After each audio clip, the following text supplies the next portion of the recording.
I've been up for 3 nights. Energy shots and cold showers help. I don't want to sleep. It's been much worse lately. The dreams and the voices. I won't smoke any more of these things, I've decided. I need answers first, and I need these maddening voices and whispers to stop barraging my nights. I have to listen to music, TV, something at all times, or I start to hear them. So far, I've only told Mike about what happened. Why didn't you call the police? Mike had asked me. I wasn't exactly thinking straight. He still thinks I'm brainless for not having dialed 911, but I hold to the belief that even if I had thought to during that time I spent bathing in madness, the phone probably would have screamed at me or God knows what. Well, what about patrol cars? At my station, there's always a couple of cops hanging around. You're not listening to me. This happened in the span of 10 minutes. No matter how many times I tried to explain it, he just never seemed to grasp the absolute terror I'd suffered through. So I don't confide in anyone. I research, I follow every lead I get, though I haven't found many. Even if it was a drug that caused all this, it doesn't explain away everything. Why it's still affecting me, and then there's the cameras. They didn't capture any of my experience. My boss said they shut off. I had to see for myself. Thus begins my descent into psychosis. I'm well aware.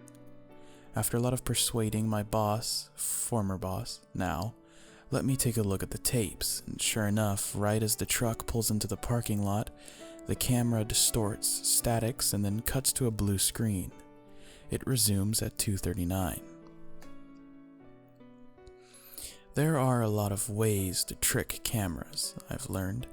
They could have used a jammer, this little device that can block wireless signals, but the cameras at Sunshine America are wired, and everything they record is fed right to the back room, my boss's office. And who exactly are they? Who do I think is responsible for all of this? That's the question I've been at, a complete loss to answer. Whoever, or dare I say whatever, did this had no license plate and I never got a look at them. I was ready to give up, subject myself to the maddening dreams and the relentless whispers, dreary white noise, when I stumbled upon something 3 nights ago. Onion Master. I wrote off the username as nonsense until I read a few of his articles, which to me came off as conspiracy theories. But at this point I'm reading anything I think might have even a sliver of information I can use. Turns out he's well versed in this thing called Tor the Onion Router, which provides internet anonymity. Onion Master had a ton of articles, blogs, and videos about something called the deep web. From what I understand, the visible web. What I've been using to do all this research on things unknown is only what we can easily access. The deep web is the underside of the iceberg we call the internet, and Google and Bing can't delve into the abyssal waters. What's down there? Under the water? From what I found, there are databases, city records, archives, stuff that would need to be accessed practically. But it's what grows in the darkness that got me looking into the deep web. Weapons, drugs, human trafficking, hitmen for hire, and if you thought there was some fucked up porn that you could get to just by searching Google, Jesus. Some of this shit, the pedophiles and sadists rejoice. The Silk Road got my attention for a moment. Onion Master described it as the Amazon.com of illegal substances, but it was something else that pulled me in even deeper. And before I go on, let me say that I didn't browse through any of this. The deep web doesn't work like that. You need to know where you're going before you go there, and for that reason, it initially seemed like a dead end. After all, searching the depths of the ocean looking for one bit of treasure is pointless if you don't have coordinates. My coordinates were sent to me. I was getting out of another icy shower around 2 in the morning. I remember feeling a sort of dizziness overtake me, and I had to sit down on the edge of the bathtub. I was having trouble breathing. This kind of thing happened once in a while ever since I smoked the Blue King. And I'd usually start to hear whispering or start smelling rotting fruit. They didn't happen this time, though. Something far more horrible came for me.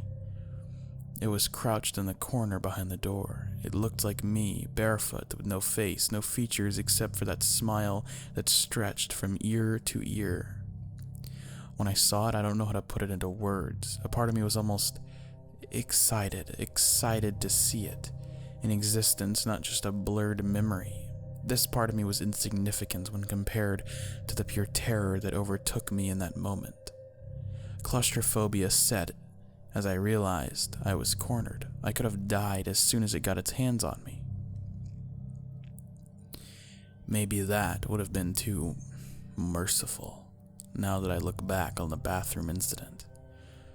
It came for me, though. I had nowhere to go, and I don't think I truly believed it could touch me, but it did.